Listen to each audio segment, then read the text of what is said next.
Good morning, mathematicians. Yeah. What do we got going on today? Some math, I guess, probably.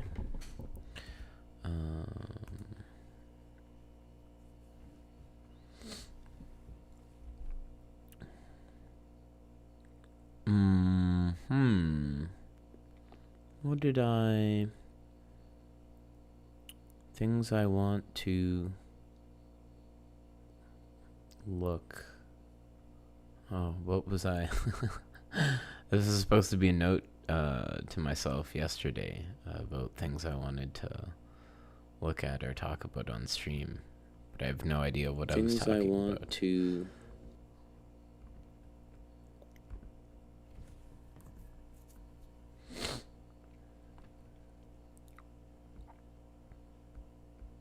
Okay, well, just open a tab here.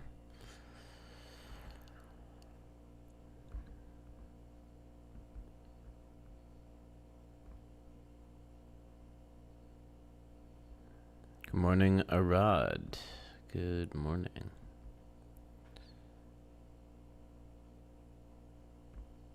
Yeah, what the hell was I talking about yesterday?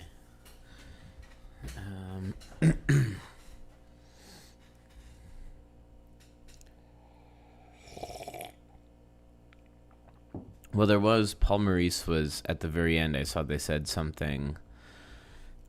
They said they were confused about the statement on Cayley's theorem on Wikipedia, and that it said something strange. But I don't know what it was. Maybe they'll show up and let me know.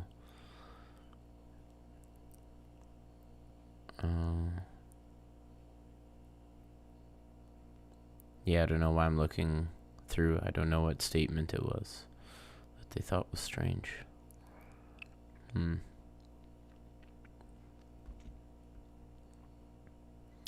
But what did I... Hello, New Wave Infantry. Hello. I wish I could remember what it was I wanted to talk about.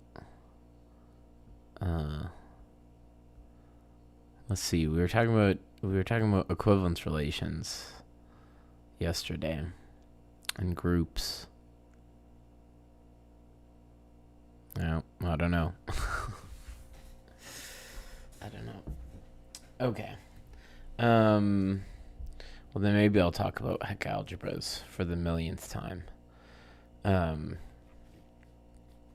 particular, I want to do a computation for the Hecke algebra of GL2. Yeah, find Hecke algebra of GL2.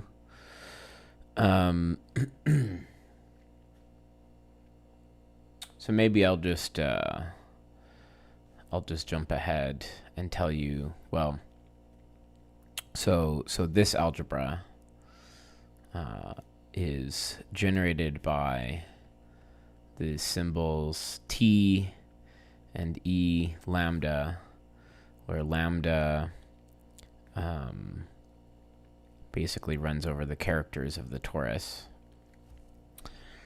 The pop math for explanation for Langlands is that it unifies many areas of math together, but from what you've seen, the conjectures are pretty much all algebraic number theory / representation theory. Where does harmonic analysis and the rest come into play? Well, harmonic analysis does come into play with the representation theory.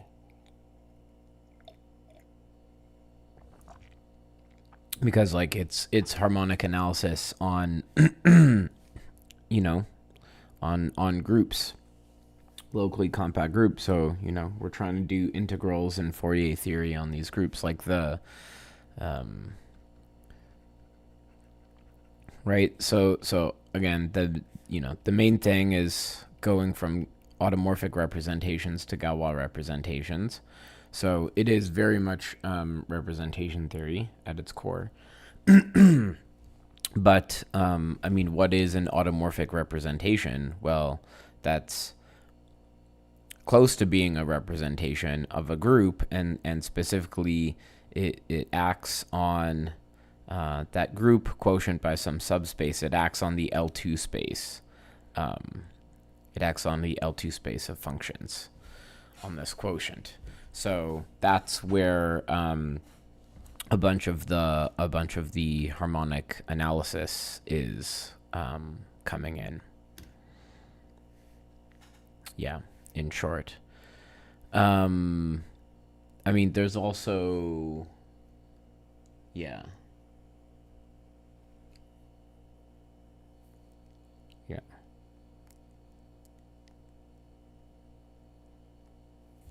So yes, over on this side, definitely, there's a lot of algebraic geometry, a lot of algebraic number theory,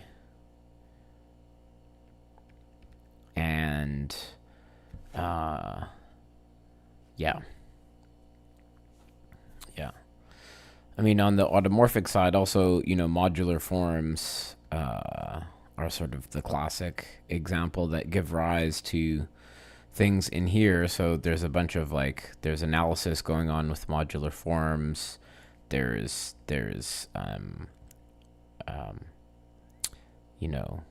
one works with these so-called things called Shimura varieties. And so definitely there's algebraic geometry and number theory feeding into that, but then there's also a bunch of differential geometry. Like my master's thesis, I didn't understand the Shimura variety part, but apparently it had stuff to do with this. And I was computing connections and curvatures of real manifolds that were pieces of Shimura varieties. Of course, the bridge that binds these is all L functions. So, like the Riemann zeta function, for example. So there's lots of analysis and bounding functions away from zeros and things like this going on there. There's also, analysis in the sense of these so-called orbital integrals that people are trying to solve on these groups.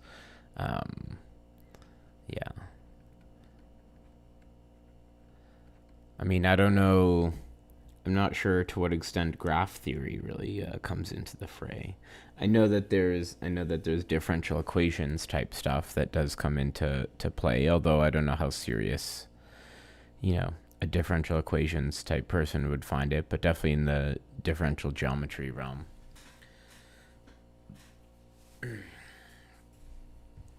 Yeah, exactly. L functions definitely are a big deal. But I think the question was more about, how does the Langlands program unify many areas of math?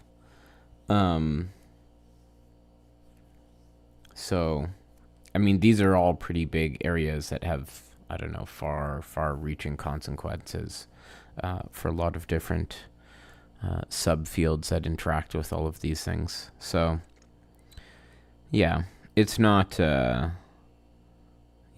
guess it's not quite as people call it a grand unified theory of math, which is not accurate. But I'm also not going to correct them on that, because if they keep calling it, maybe I'll get more funding.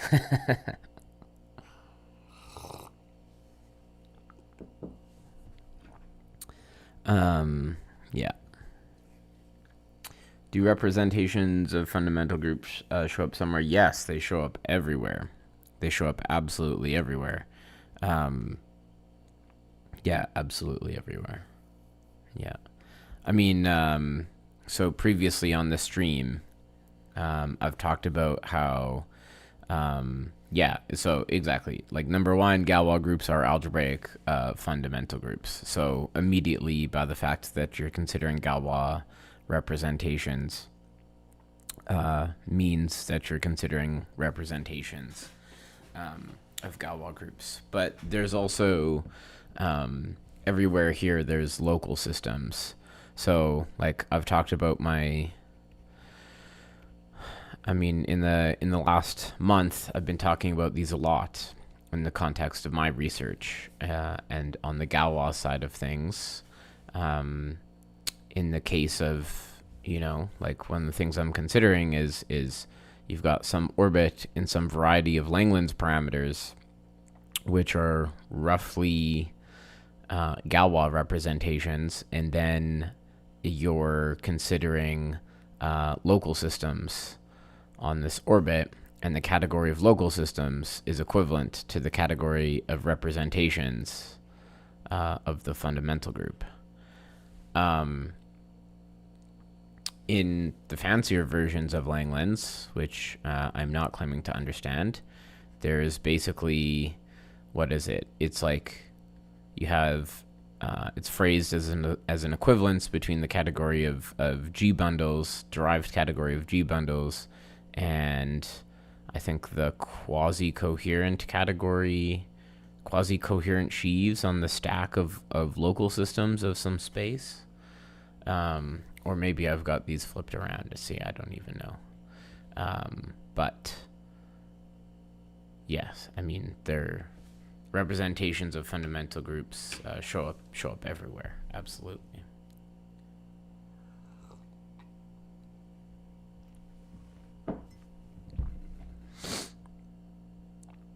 Yeah.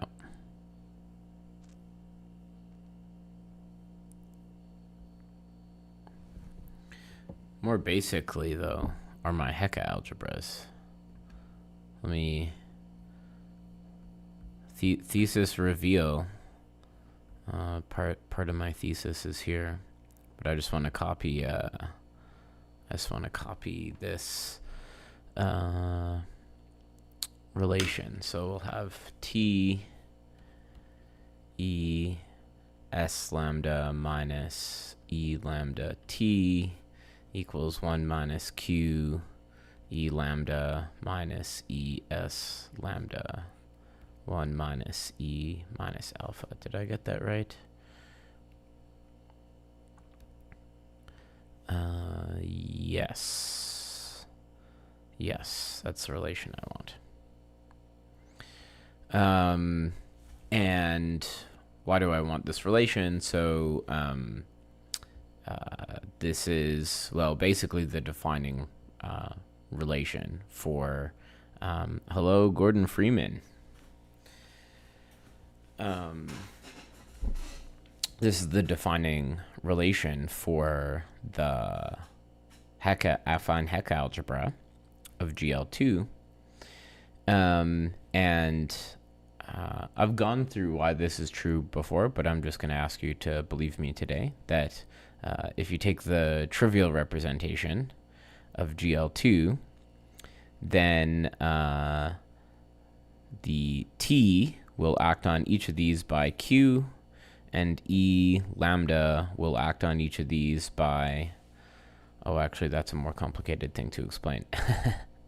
And also, I forgot that T has to satisfy this quadratic relation. How do I even study math like this?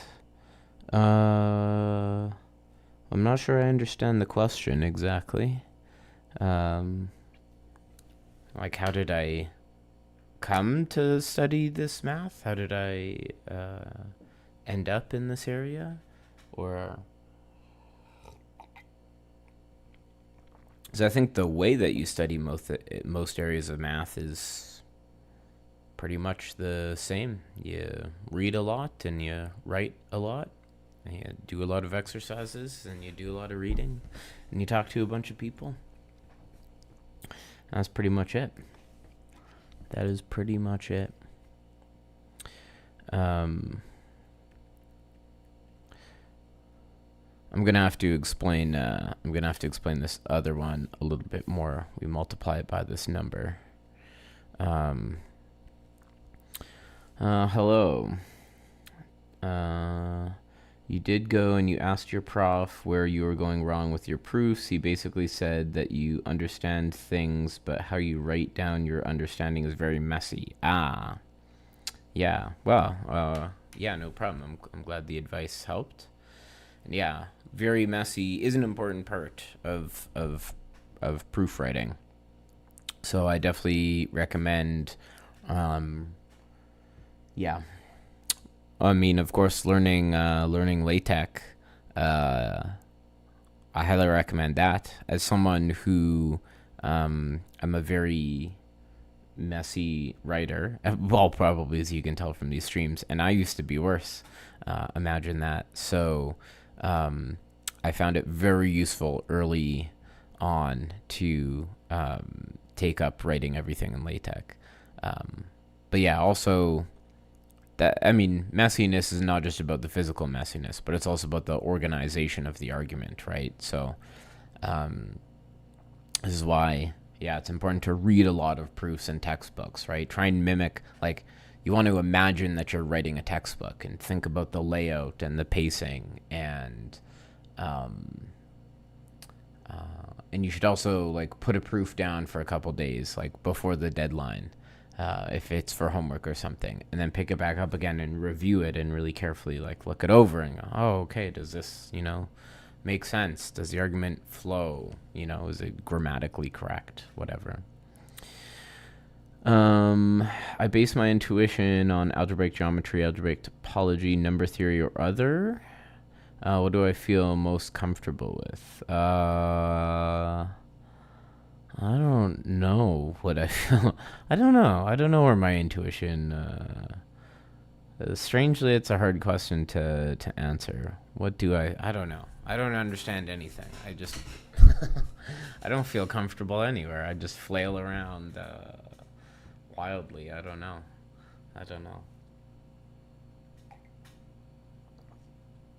I feel most comfortable multiplying matrices together. That's what I feel most comfortable doing. Yeah, I don't know. I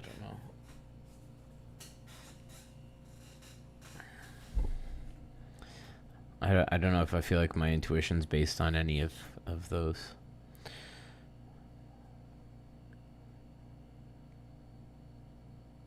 Ooh, yeah, funk in the test because the sevens look like fours. Yeah, I mean, I know the struggle. Like I said, I've been a messy writer myself, but yeah, you just gotta work on it, especially if you're gonna be doing handwritten tests. Yeah, you just gotta. I don't know. It takes extra effort and it slows you down, but it's something you got to do.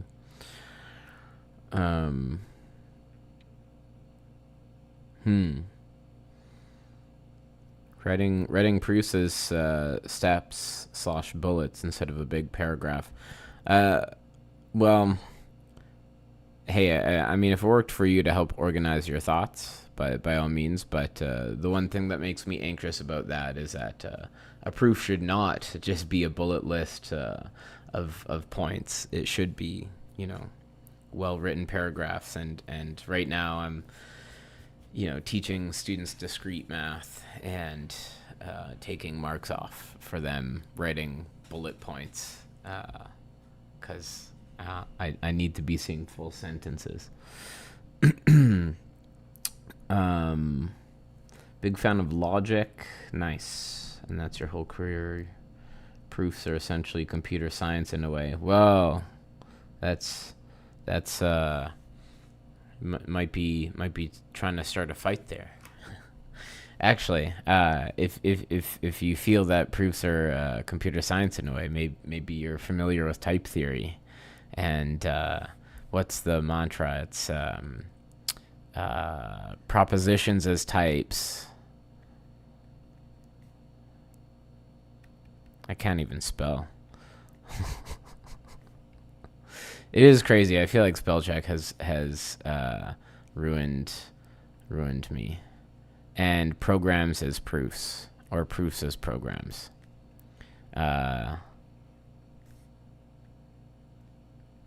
There's this paradigm in type theory. You should go check it out. You might go get a kick out of this. Marks for math students. Yeah.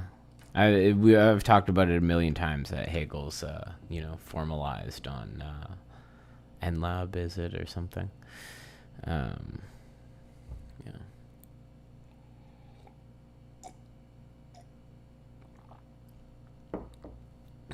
Does being a math major have a good job outlook? Depends what kind of math you do. If you do my kind of math, no. If you do something useful that affects the real world, then yeah, there'll be plenty of jobs for you. Yeah. Okay, I want to explain this little bit of notation here. So lambda can basically be represented as a pair of integers, m and n, and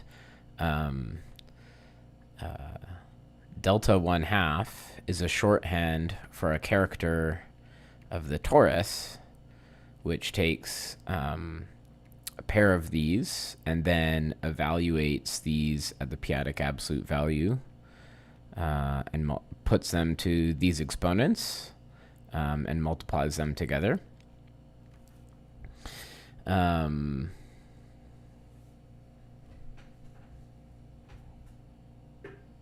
Elliptic curve cryptography? Yeah, I mean, that's a cool thing to work on. Then what I wrote here, this var pi, I guess I probably could have written this expression differently. I didn't have to write it this way. I was thinking about the most general way to write it. So actually, what I could do, let me just lie to you a little bit, and let me say that delta 1/2. Let me call this thing above delta 1/2 lambda, and I will just define it to be q to the m minus n over 2 for lambda like this. Yeah. And so I claim that the trivial representation corresponds to t acting by q e, where you eat the let me call it E10 acts by q 1/2, and E01 acts by q minus 1/2. You're an engineer. You never ask how math can be useful. Only how can other STEM subjects be useful to pure math? Oh, that seems strange. I feel like as an engineer, you would always be asking how math can be useful. Do I or anyone near you care about the BGG category O? Yes. I would say I care about the BGG category O. So actually, I just re-uploaded an interview with Wolfgang Zergel from a summer school I was at last summer, which was all about the topic of Koszul duality.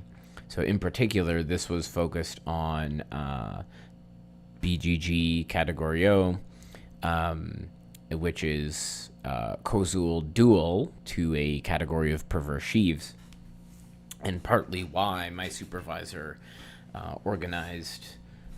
helped organize this summer school was basically because there are Koszul duality patterns in our research area, and we figured we may as well throw together a summer school and have an expert in the classical Koszul duality theory explain some of that to us, in hopes that we might be able to better understand it and incorporate those ideas, develop those ideas in our context. And moreover, actually, what I think is really interesting is there are so there's this paper by Suzuki. Is it Suzuki Arakawa, I think? So there's this paper where they actually write down a functor from category O of SLN to what's a good notation for this? So this thing called the graded affine Hecke algebra. And so what's interesting, like as maybe you know, maybe you're asking about category O, because you know some things about it. And so one of the things that's interesting is like in category O, you're trying to determine multiplicities of irreducible modules in Verma modules. And then basically for this is closely related, but it's the graded affine Hecke algebra. You're essentially trying to do the same thing over here. Okay, we don't call them Verma modules; they're standard modules, but they're exact same thing. And basically they write down this functor. I mean, it's definitely not an equivalence of categories, but it takes simples to simples, and it takes Verma modules to what we call standard modules, but I'll just write Verma modules in such a way that it preserves the multiplicities. So this is fascinating because basically it says that there is like a functor that preserves interesting information about the representation theory of complex Lie groups over to the representation theory of p-adic groups. More or less is what the statement is saying. And then fascinatingly, there is also, so of course, you probably know that in the category O story, you relate category O to, I think it's U equivariant for U being the unipotent part of the Borel sheaves on G mod B, where this is like the dual group. And there is a paper of these should be connected to these certain like H. So there's some other varieties, and these also have a connection to like equivariant perverse sheaves on some variety. And then it turns out there's an old paper of Zelevinsky where he actually embeds the orbits of these into orbits here, and actually recovers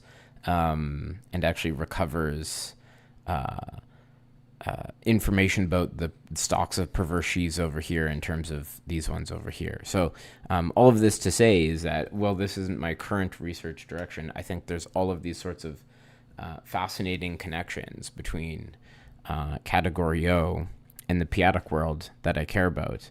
And by the way, I've not seen anyone discuss an analog of this functor for other types. So I've only seen this for SLN. And I think it would be very interesting to try and develop this for other groups. Okay, there's a bunch of questions I haven't seen here.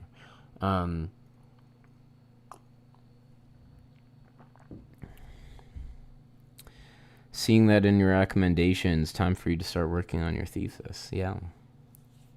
It's always time to work on the thesis. What's the hottest math in pure maths right now? Like the most hot button emerging field? I don't know. I mean, it's hard because it's hard to say because there's a lot of very different areas of mathematics.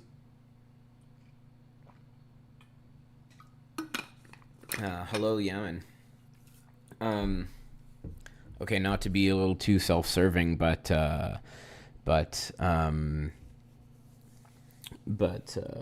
Langland's, well, I mean, there's a big hoopla about all of the articles published recently in the Langland's program.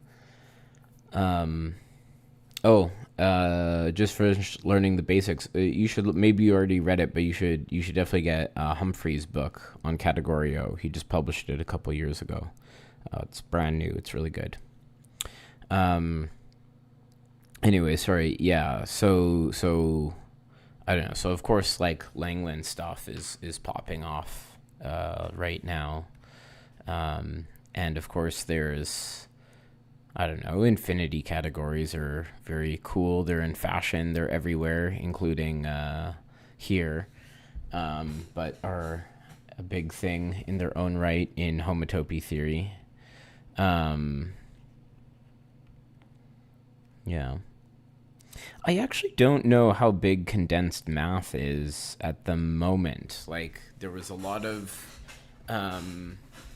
yeah, I'm just ignorant, I guess. You know, I know there was a lot of hype when it first dropped, and I guess maybe there still is because they developed it specifically so that they could like categorify more parts of the Langlands program. So, yeah, maybe that's true.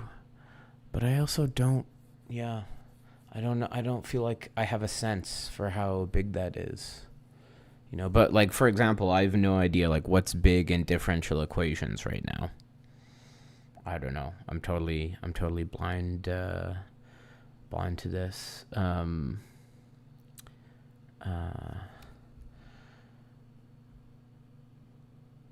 Yeah. Hot button emerging field. Yeah, I don't know.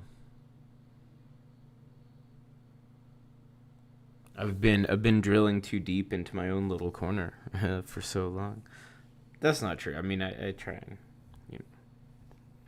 keep up with math culturally, but yeah, I mean, really, in other fields, I really don't know what the big frontiers are in other fields. Does studying math alone become less frustrating with time? Because you want to stick with it, even though you may not be able to pursue your subject further than your master's. I don't know. Well, one, I would suspect that comes down to the individual, you know. Grothendieck definitely said, he writes a lot about the capacity to be alone. So if you find it very frustrating, then I don't know, maybe you won't find it any less frustrating. Yeah, I don't know. Some people work fine in solitude on their own. Other people like to collaborate. If you're finding you're one of those people that likes to collaborate, then that just might be the way it is.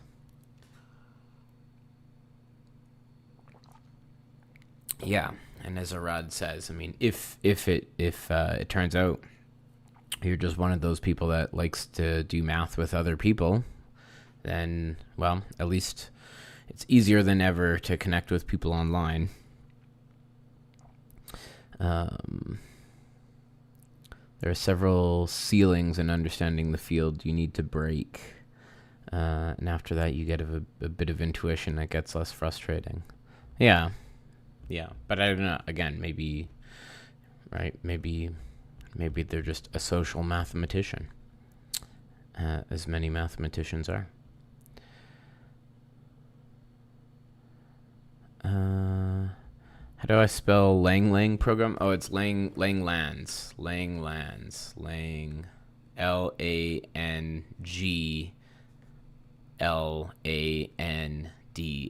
All one word. It's the dude's last name who basically invented it. Yeah, P-adic Hodge theory, P-adic L functions, Euler systems.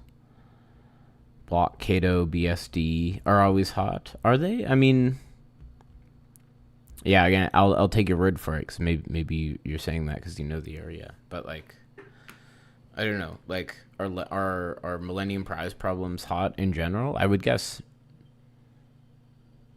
I don't know. I feel like that's a hard question to answer because like certainly the fields surrounding those topics are hot. But like, I feel like certain of these problems, it's not like people are, like, how much progress on the Riemann hypothesis has been made in the last decade? How many papers, like, I don't know, pushing bounds on it have there been in the last decade? I'm sure there's a ton of papers, assuming the Riemann hypothesis. But I don't know. So then does that make it hot or not? I don't know. I guess BS. I guess I can imagine. Again, this is total ignorance on my part, but I can imagine that maybe BSD there's more room for progress because there's all sorts of special cases that I think we can be proving it in, right? But I don't know. Correct me. I don't know. Also, I don't know if homotopy type theory is big right now. I mean, I think it's very cool. It's definitely growing, but it is a little like niche and underground, and I think there's a bit of a cap on how big it's going to get unless there's like a true revolution, because you're working in totally different foundations that like the vast majority of mathematicians are not working in. So it's kind of, it's big in its own way, but it's big in like like if you listen to like, I don't know, some sort of underground genre of music, and then there's someone in that underground genre that's like the most famous person in that genre, and you're like, how do you not know how this person is? But like random person on the street will have no idea what that genre of music even is, right? So I feel like in the same way, like, okay, homotopy type theory is big amongst people who are adjacent to that field, but like, I don't know, ask a random differential equations person, a random graph theorist, and like, I don't care. Yeah.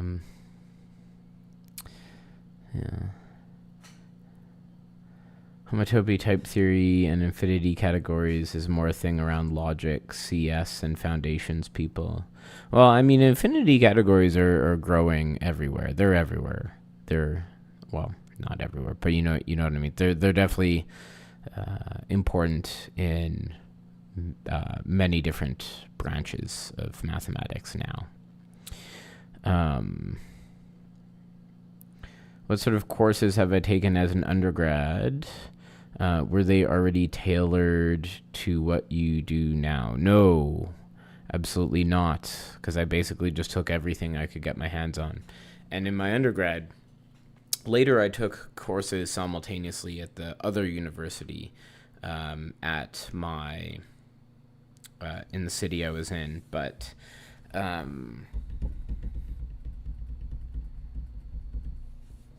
was I gonna say? Yeah, but the main one I went to, everyone was in combinatorics, which is definitely not what I'm doing now. Yeah, so yeah, definitely not tailored to what I do now. I mean, other than the fact that like every mathematician probably should have like a wide smattering of courses from their undergrad. So yeah, one of these days, I think I talked about doing a report card or a transcript reveal. Maybe I'll reveal my transcript on screen. There's some really bad ones because there's some early days of university where I was still, even though I loved math at that point, I was more interested in not going to class, and I hated doing homework. So there's some really bad grades. But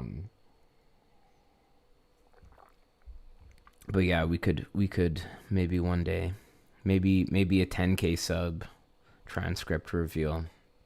I don't know. My subs have stopped climbing though. They were steadily climbing before I took a break from office hours. Yeah.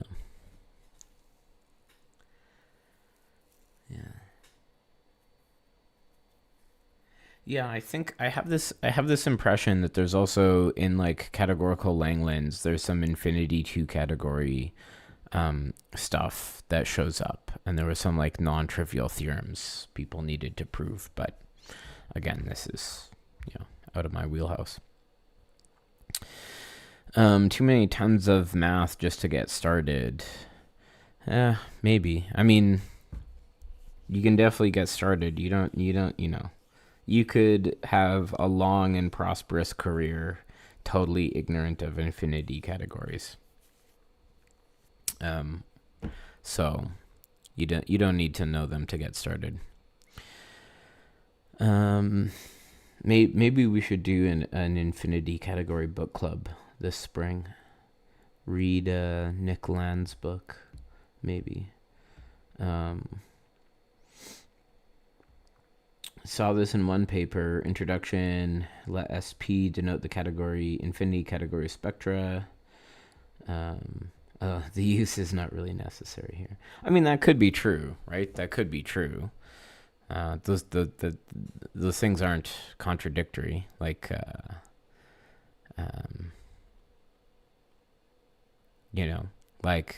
okay, if the category, like, if spectra is like an infinity category, then okay, of course you're going to say that, and that people are using it, but then you still want to align with, I don't know, the like conventions or whatever, but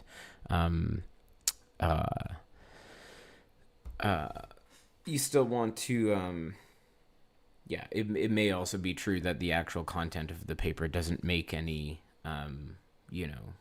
serious use of the machinery of infinity categories, but of course you still want to mention that it is one. What's my opinion on the proof of ABC? I mean, it's probably wrong. I mean, yeah. I haven't read the paper like most mathematicians, but I think there's enough circumstantial evidence that, it just probably isn't true. In the most generous possible interpretation, that the proof requires more clarification, and the author is unwilling to give that clarification.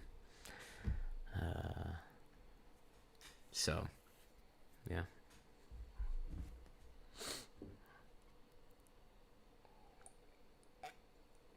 Anyways, I think that's where I'm going to leave it for today. Thanks everyone for joining me, and let's all go prove some theorems. It's always better to start with skepticisms about infinity categories, even though you use it a bunch. Interesting take. Yeah, well, go prove some things about them so you can be less skeptical. Maybe I'll do more reading on infinity categories today. And I'll prove some things. I'll see you tomorrow.